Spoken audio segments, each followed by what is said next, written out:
Sociálne siete sú plné dokonalých životov.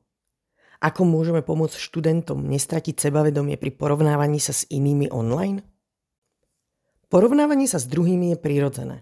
Avšak online prostredie plné influencerov a ideálov môže výrazne ovplyvniť naše sebapoznanie a sebaúctu. Naše pocity pri porovnávaní sú ovplyvnené našimi hodnotami a názormi. Ak sa pri pohľade na niekoho cítime zle, je to signál, že by sme sa mali zamerať na svoje vlastné hodnoty a pokroky. A ako na to so študentmi? Zaujímajte sa o to, aké profily sledujú. Pýtať sa môžete, aké emócie pri tom pociťujú. Prekvapenie, závisť alebo inšpiráciu.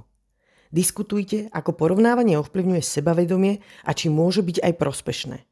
Napríklad na spoznanie seba samého. Vyzvite študentov, aby sa zamysleli, prečo v nich určitý obsah vyvoláva konkrétne reakcie a aká osobná hodnota sa za tým skrýva.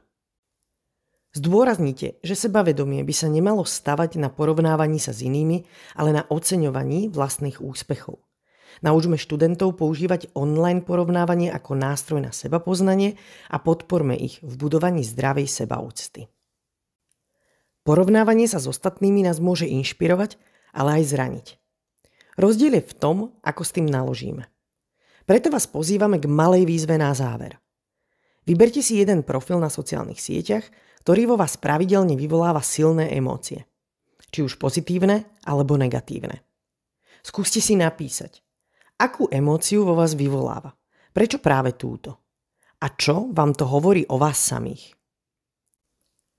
Porovnávanie nemusí byť hrozbou. Môže sa stať zrkadlom toho, čo je pre nás dôležité.